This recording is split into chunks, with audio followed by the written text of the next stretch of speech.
the fact that it's all coming together, it's not by accident, it's through hard work from 1 through 34 and all of our amazing staff. So it's a blessing. We're super proud of what we've done, but the job's not done yet. Hopefully 2 more games, and then we'll be lifting that shield. Welcome back to MLR Mic Check. I'm Dani Wexelman here with Rugby ATL's Jason Damm. Jason, welcome to the show. How are you? I'm good, man. And thanks for having me. I really appreciate it. Jason Damm continues to have a great start to the 2021 season. I'm really excited to have you. And I want to start with hometown kid. You're from Marietta, Georgia. You're playing in the Eastern Conference Finals for Rugby ATL. What does it mean to you to play for your hometown team at home in front of, I'm assuming, family, friends, the whole 9 yards, and your amazing fans this season? It's special. It's something that a lot of people don't get to do, just in professional sports in general. You just kind of end up where you end up. When I had the opportunity to come back to the Southeast and to Atlanta, I had to jump on it. So it's always great, when family can just drive to the game instead of trying to catch a flight somewhere. And the support's been unreal from our fans. So happy to be in the Southeast and help grow the game in this area. A big weekend this weekend, the Eastern Conference Finals, and Rugby ATL will take on Rugby United New York at home at Life University. That is on Saturday, 8 p.m. Eastern on CBS Sports Network, by the way, for those of you who want to watch at home. But Jason, Rugby ATL 0-2 this season against New York. When we get to the postseason, that it's a whole new slate. It's a whole new season. But for you all in your club, what do you take away from those matches that you can use to your advantage this weekend? One of the big things is just experience, right? So the more you play against the team, whether you win or lose, the more you can kind of figure out their intricacies. You get to know the players a bit more, how they play. So it all goes into the game plan, and the game plan just gets more and more detailed every time. So obviously they're a bit of a rival for us. We're looking forward to the approach, but one thing that we try to do as a team is just keep a neutral mindset to the opponent we're playing. So if you get too high up about the game, if you get too low about the game, the emotions start to get into play. So 1 week at a time, it's kind of a cliche, but this is just another game for us.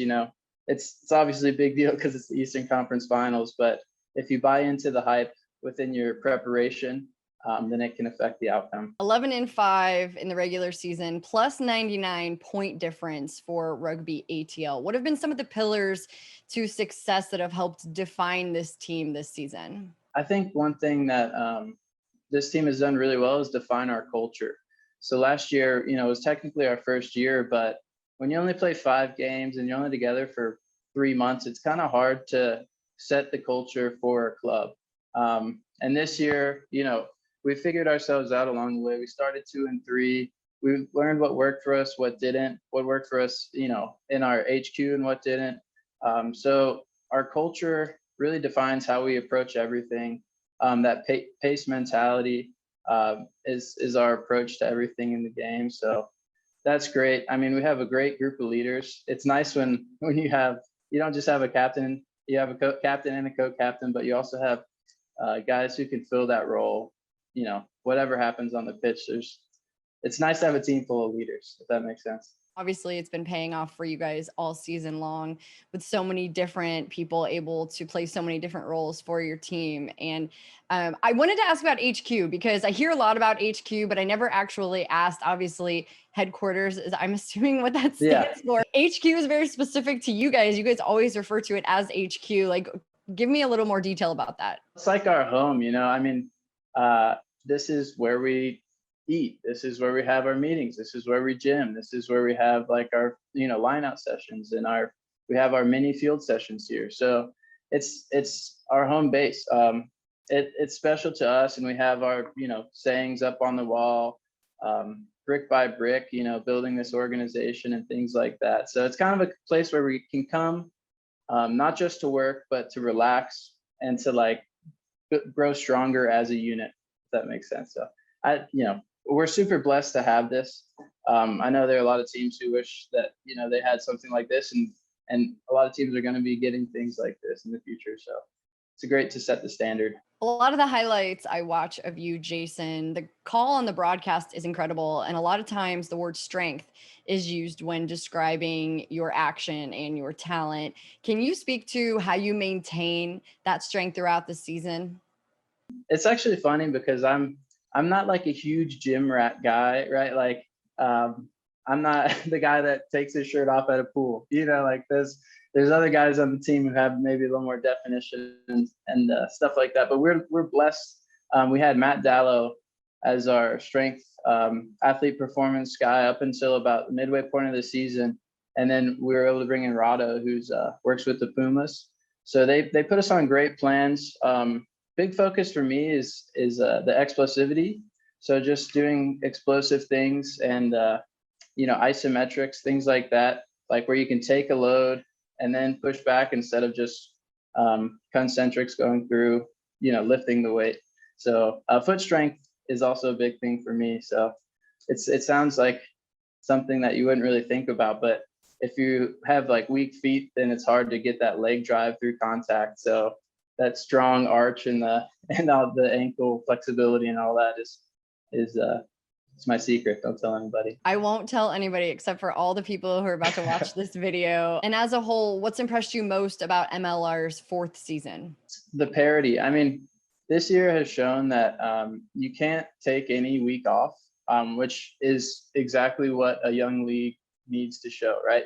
You need to have competition every single week. And we've seen some, weeks where all the games are decided by less than 7 points and big upsets and the level of play just keeps growing, and it's great for American rugby. It's great for the league. It attracts a lot of talent. People want to keep coming here. We see that every year we get more and more people wanting to come here, and that excites young American players to get the chance to play against and with some of these guys. What would it mean for Rugby ATL to advance to the championship final? We're a process-focused team, but to say that getting to the finals isn't one of our goals would be a lie. We, as a group at the beginning of the year, that's what we all said, and it's what every team, shoots for. But we said, this is where we want to be. We want to get to the finals. So let's look at the steps we need to take to get there. So the fact that it's all coming together, it's not by accident, it's through hard work from 1 through 34 and all of our amazing staff. So it's a blessing. We're super proud of what we've done, but the job's not done yet.